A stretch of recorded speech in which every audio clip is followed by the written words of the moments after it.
आपने फरमाया कि अच्छे बंदे की जो सोबत है ना, अच्छे बंदे की, वो मुश्क की तरह है। किस तरह है? मुश्क की तरह है। इत्र वाली दुकान पे जाए ना, तो आप वैसे ही खड़े हो जाए तो आपको खुशबू आने लग पड़ेगी। क्या आने लग पड़ेगी? खुशबू आने लग पड़ेगी। फिर खुशबू में भी टाइमिंग है, जितनी देर ज्यादा खड़े होंगे उतनी देर ज्यादा खुशबू आएगी। लेना कुछ नहीं है आपने, सिर्फ खड़े हो जाए तजर्बे के लिए तो खुशबू आने लग पड़ेगी। और अगर बंदा किसी लोहार की दुकान पे चला जाए, लोहा कोटने वाले की, चंगारी वाले की दुकान पे, तो हुजूर ने फरमाया कि बुरे बंदे की सोहबत जो है वो बट्टी सलगाने वाले की तरह है कि बंदा जितना मर्जी बच बचा के खड़ा हो, बदबू उसको जरूर आएगी, बट्टी की बदबू जरूर आएगी कि लोहा जल रहा है, सामान जल रहा है।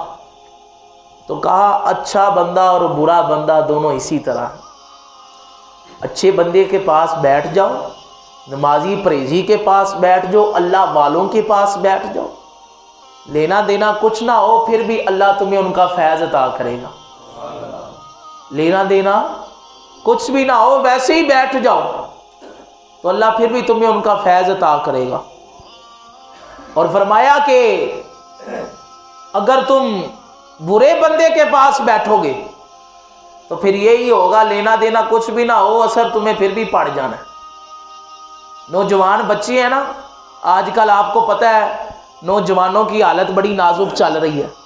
नौजवान बच्चे जो अय्याशियों वाले बच्चे होते हैं, सारे बच्चे एक जैसे नहीं होते, लेकिन चूंकि हालात ऐसे हैं कि काबू में कोई नहीं नौजवान, तो नौजवान बच्चा पहले वो आजकल फ्लेवर वाला सिगरेट आता है वो पीता है, आहिस्ता आहिस्ता दूसरा सिगरेट पीता है, आहिस्ता आहिस्ता फिर उसका नशा बढ़ता जाता है, मज़ा बढ़ता जाता है, वो आगे चर्स और फिर आगे मजीद नशे करता है।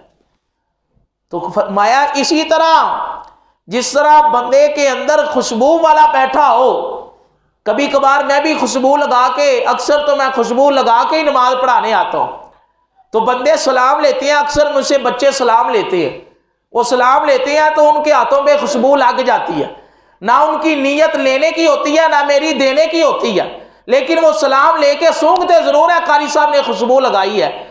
तो यही हदीस बयान कर रही है कि अगर अच्छे बंदे के पास बैठ जाओगे, तुम्हारी नीयत कुछ भी ना हो, अल्लाह फिर भी उसके सजदों का नूर तुम्हें अता करेगा। तुम्हारी नीयत कुछ भी ना हो, अल्लाह फिर भी उसका फैज तुम्हें अता करेगा। और अगर शराबी, कबाबी, नशई, चरसी, सूदखोर की सोबत में बैठोगे तो होगा क्या, कुछ ना कुछ तुम्हें असर मिल जाएगा, तुम्हारा ज़हन जरूर खराब होगा कि यार मुझे भी ये काम करना चाहिए। तो फरमाया ऐसे बंदे की सोबत में बैठो कि जिससे के पास बैठने से खुशबू आती हो। तो ये जो शेर मैं पढ़ता हूं ना, अक्सर आप ही सुनते हैं कि चंगे बंदे दी सोबत यारो जिमें दुकान अतारा, सौदा भावे मुल ना लईए हुल्ले आन, बोलो तो सही, हुल्ले आन हजारा। ए हदीस दा तर्जमा जे, उंज होया पंजाबी चवे है हदीस दा तर्जमा जे कि जो नबी पाक ने फरमाया कि खुशबू वाला और बट्टी वाला, यही हदीस का तर्जुमा है। और बुरे बंदे दी सोबत यारो जिवें दुकान लोहारा, कपड़े पावे कुंज कुंज बइये चिंगा आन हजारा। तो यही हदीस का तर्जुमा है जो हुजूर ने बयान फरमाया है। और